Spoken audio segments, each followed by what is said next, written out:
안녕하세요. 영상이 길어져서 또 끊게 되었습니다. 벌써 세 번째 시간이네요. 앞서 셀러필드 사례를, 보고서 사례를 제가 정리를 해서 보고를 드렸는데요. 이번에는 이제 레인 프로젝트에 대해서 설명을 드리려고 합니다. 자, 같이 한번 볼까요? 레인이 무슨 약자일까요? 레인이 바로 Robotics and Artificial Intelligence for Nuclear Hub. 그렇죠. 뉴클리어 허브를 위한 로봇과 인공지능입니다. 이름에서부터 4차 산업혁명 냄새가 풀풀 풍기지 않나요? 한번 같이 보겠습니다. 개요로는 설립 배경으로는 이제 원자력 운영 분야에 발전된 로봇 기술과 인공지능을 개발하여 적용하기 위해 프로젝트 전체로 설립됐대요. 그래서 이제 야 우리 이거 하자 해서 쫙 모여 해쳐 모여 해서 설립이 된 거죠. 자 이게 공공 펀드를 펀드를 이제 지원을 받아서 하는 걸로 있어요. 여기 나와 있죠. 영국 정부의 산업전략기금의 지원을 받아서 이제 운영이 되는데요. 산업전략기금은 찾아보시면은 저도 뭐 자세하게는 안 봤지만 어떤 우리나라 치면 그린 뉴딜이랑 비슷하게 생각하시면 될 것 같아요. 우리 디지털 뉴딜, 그래 디지털 뉴딜 같은 경우에 그런 4차 산업혁명 관련된 지원을 하잖아요. 그 분야 중에 원전 해체 관련된 인공지능과 로봇이 영국 정부에서 지원을 하는 거예요. 그래서 이거는 뭐 당연한 얘기니까 목적은 근데 여기 부분 한번 보실까요? 나아가 세계의 로봇 및 AI 그리고 혁신적인 친환경 시스템의 기반 형성이라고 나와 있어요. 단순히 원자력 해체 산업에서 끝나는 게 아니고 나아가서 어떤 4차 산업혁명에 그리고 세계적인 인공지능 개발과 로봇 개발에 기여를 한다는 거죠. 이건 확실합니다. 예, 같이 한번 보면서 그 내용을 한번 보도록 할게요. 자, 연구 분야로는 원격 검사, 리모트 인스펙션 있고요. 리모트 핸들링, 원격 조작이 있고요. Safety and Verifiability 이렇게 나와 있습니다. 안정성과 유효성. 자, 이렇게 보면은 원격 검사, 원격 조작 좀 딱딱하죠? 자세한 내용을 보시면은 좀 쉽게 알 수 있을 겁니다. 자, 리모트 인스펙션, 원격 검사. 차량이 거친 지형을 지나가거나 사단에 올라가는 등 향상된 역동적 이동성.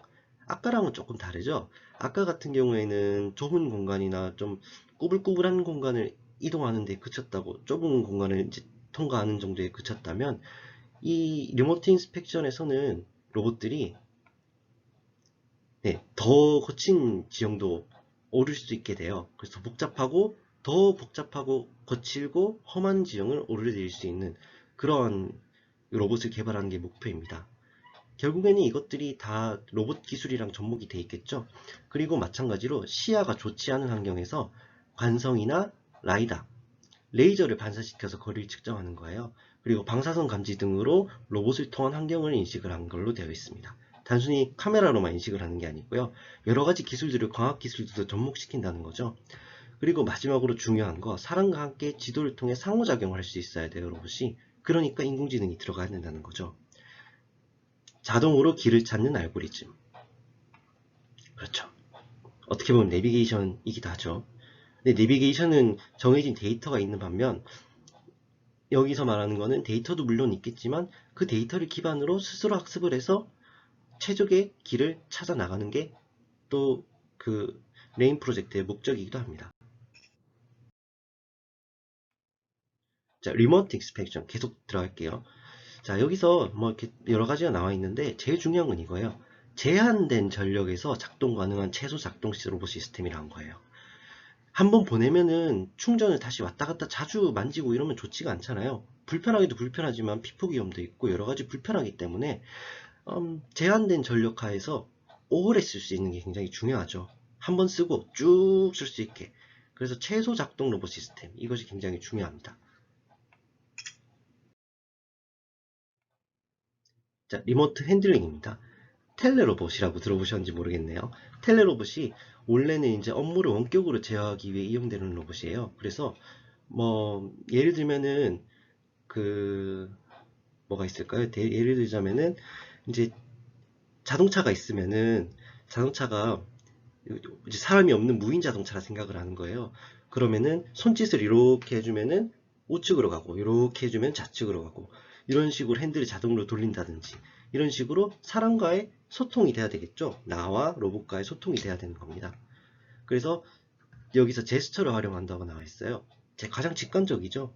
말은 발음이나 이런 걸 인식하는 데 있어서 문제가 여러 가지가 발생할 수 있는데 제스처는 확실하거든요. 배우기도 쉽고 언어라는 거는 로봇이 아무래도 좀 한계가 아직은 있잖아요. 있는데 발음 전달도 정확하게 안 될 수가 있고 하지만 제스처는 확실하게 인식이 되기 때문에 빠르고 쉽게 작업을 직관적으로 전달할 수 있게 돼요. 그래서 뭐 이런 인터페이스를 개발하는 걸로 나와 있고 여기 보면 이제 이런 걸 개발하고 있는 사람들 사진을 볼 수가 있어요. 여기 보이시죠? 이런 식으로. 계속 리모트 핸들링 가보겠습니다. 여기 이제 대표적으로 홈페이지에 이제 다 써놓은 내용들이에요.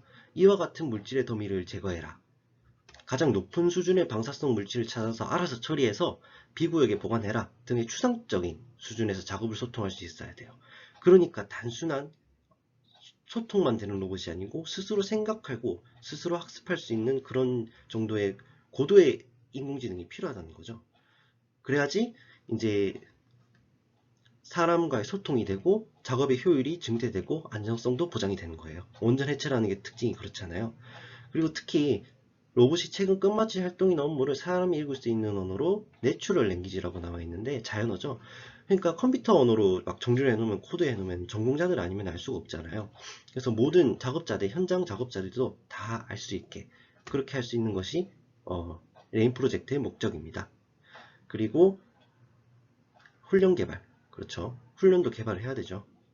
이제 작업자들이 한계가 있기 때문에 이런 아까 제스처라든지 여러 가지 사용법 기본적인 이런 거를 매뉴얼을 개발을 해야 된다는 거예요. 이게 이제 대표적인 여기 사진에 나온 게 대표적인 그 원격 로봇이거든요. 아직 개발 단계에 있지만 조만간 이제 도입이 되지 않을까 그렇게 생각하고 있습니다.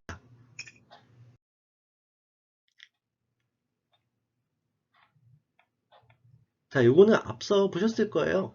셀러필드에도 실제로 사용을 했었죠. 앞서 보셨듯이 증강 가상현실 같은 모니터링 도구를 통해서 이제 핵물질의 이동 시에 주는 영향을 분석을 해서 여러 가지 이제 인공지능적으로 이제 분석을 하는 거예요. 사람이 해석을 못하는 영역을 컴퓨터의 고도의 그 계산 능력을 이용을 해서 핵물질 작업에 있어서 미친 영향을 분석하는 그런 것들이 되겠습니다.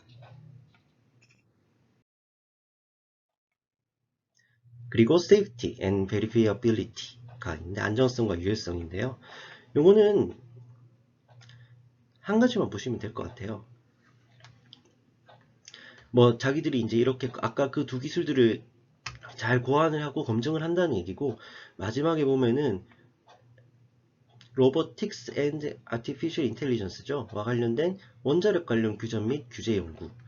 기존의 규정 및 접근 방식은 지금 이게 규정이랑 어떤 규제에 부합을 해야지 우리가 방사능 폐기물을 처리를 할 수가 있고 작업을 할 수가 있거든요. 그런데 이제 이런 4차 산업혁명 시대에 뒤떨어지는 규정이나 규제가 있으면은 그런 부분도 연구를 해서 적극적으로 해소해 나갈 수 있도록 해야지 로봇을 개발해서 잘 적용을 할 수가 있겠죠. 네, 그렇게 되겠습니다.